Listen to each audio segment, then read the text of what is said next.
السلام عليكم، أهلا وسهلا فيكم في فيديو جديد في قناتي. طبعا فيديو اليوم من مكة. اليوم حاولت أزور متحف عمارة الحرمين الشريفين في مكة المكرمة في أم الجود. طبعا المتحف مخصص مقتنيات الحرمين الشريفين على مر العصور. طبعا في مقتنيات من العصر العباسي، وفي من الدولة العثمانية، وفي من عهد الملك عبد العزيز. في أشياء مرة كثيرة، فحاولت أصور اللي أقدر عليه. فخلوكم معايا في الفيديو.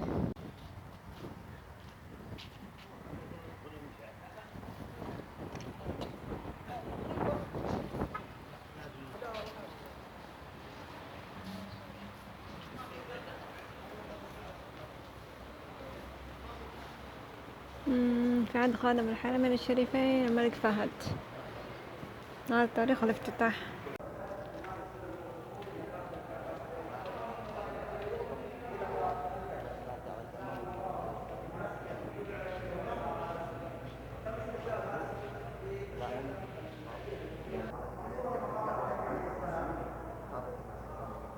طبعا هذا مجسم عن توسعة الحرم. Dan di sini kita bisa melihat juga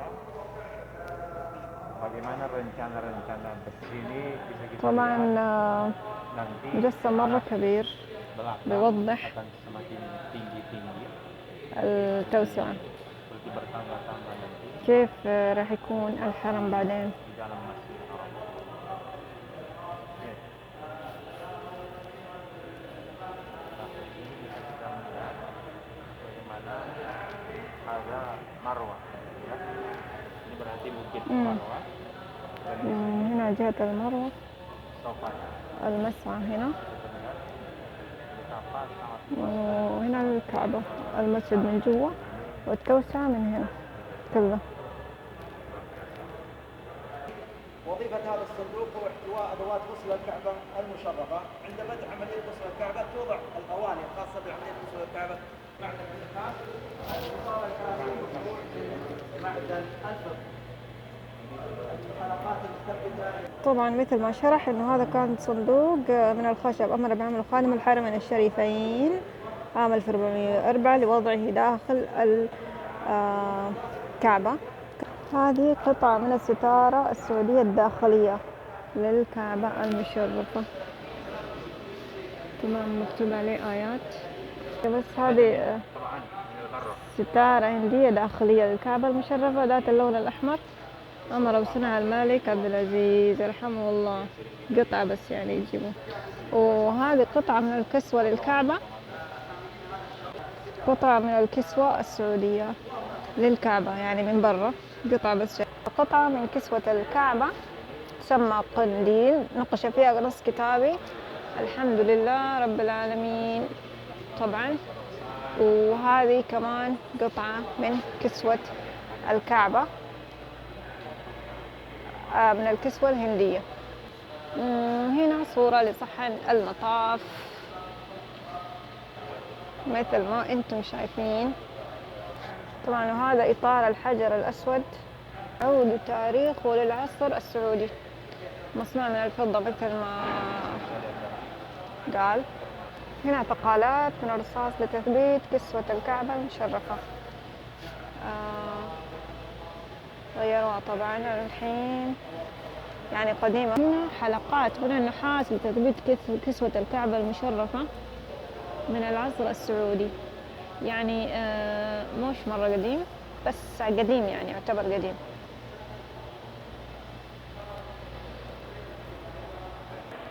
هذا صندوق من الخشب كان داخل الكعبة المشرفة، أمر بعمله السلطان عبد المجيد خان. مهم شوفوا، هذا أقدم من تبع عبد العزيز الملك عبد العزيز عام 1417.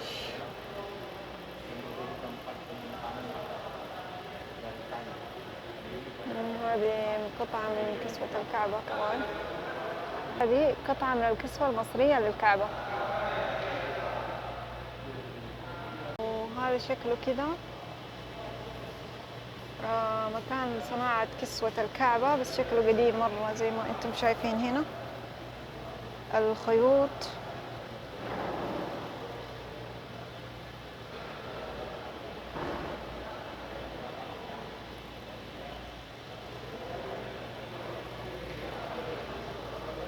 كذا من بعيد مكان صناعة الكسوة. وهنا ستارة باب الكعبة المشرفة، يعني قديمة. ما شاء الله تبارك الله.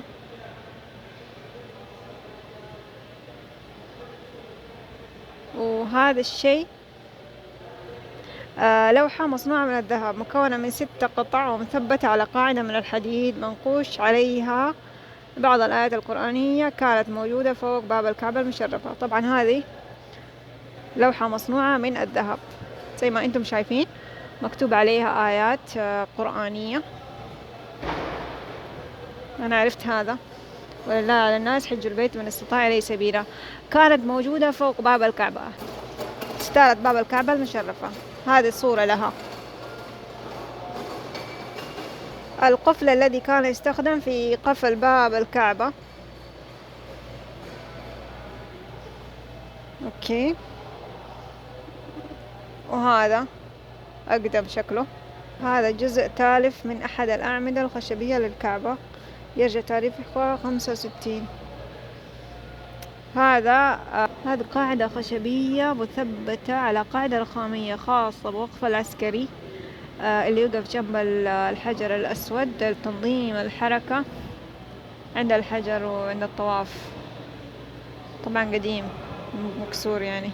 طبعا هنا عمود بقاعدته وتاجه من الخشب من أعمدة الكعبة المشرفة، يعد تاريخه لعمارة عبد الله بن الزبير عام 65 من الهجرة، مع قاعدة حجرية تحمل العمود كانت داخل الكعبة. يعود تاريخه لعمارة عبد الله بن الزبير 65 من الهجرة، مرة قديم يعني مرة.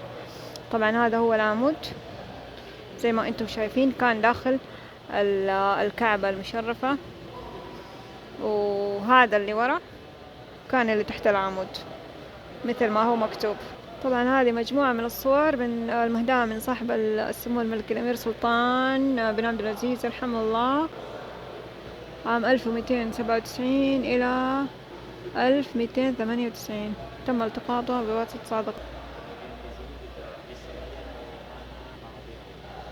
صورة نادرة للحرم المكي الشريف، صورة نادرة للكعبة المشرفة، صورة نادرة للحرم المكي الشريف، صورة نادرة للكعبة المشرفة ومقام إبراهيم. شفت أول زمان كان هذه الحمالة كانت تبع كبار السن، كانوا يحملوها 4 أشخاص زي ما انتم شايفين في الصورة هذه. لكبار السن اللي ما يقدروا يطوفوا ويسعوا كانوا يحملوهم في الحمالة هذه ويطوفوا بيهم. بعد كده اتطورت، صارت العربية هذه، وبعدها اتطورت العربية هذه ما شاء الله تبارك الله، والحين السيارة هذه. قنديل من القناديل السعودية، كانت مثبتة فوق باب من أبواب المسجد. أجزاء متفرقة من النحاس يرجع تاريخها للقرن العاشر الهجري، ربما كانت مثبتة في واجهات المبنى الذي كان قائما فوق مقام إبراهيم، ربما يعني مش أكيد. هذا برضو قنديل من القناديل السعودية التي كانت مثبتة فوق الأبواب مسجد الحرام. هلال المئذنة الرئيسية، يعود تاريخه لأوائل القرن الرابع عشر. مفصلة نحاسية مستخدمة لتثبيت أبواب المسجد النبوي. هذا شباك في المدينة للمسجد النبوي كان، وهذه صورة له قديم يعني كان زمان ما شاء الله تبارك الله. وهذا باب مرة كبير شكل المسجد النبوي. هذا شباك نحاسي في المسجد النبوي في العصر السعودي، يعني مش مرة قديم. هذه صورتها. وهذا مجسم للمسجد النبوي مرة كبير ما شاء الله تبارك الله ساحاته. هذا قبل التقويم الهجري، مزولة شمسية لتحديد أوقات الصلوات، كان على سطح بئر زمزم 1023 من الهجرة.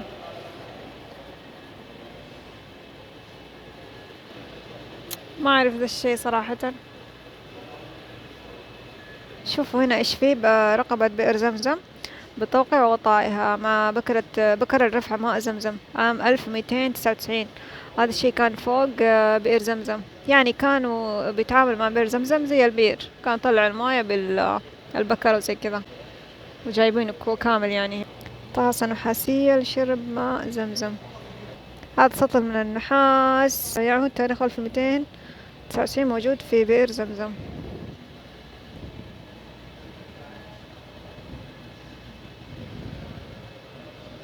هذه قربة من الجلد. الشيء إبريق من النحاس كان في بئر زمزم. هذا سطل من النحاس كان في بئر زمزم. لوح من الرخام كان في مبنى بئر زمزم، نقش في حديث نبوي عن ماء بئر زمزم، ماء زمزم لما شرب له، قال بصلى الله عليه وسلم. برا في مياه زمزم الترامس، هنا من برا.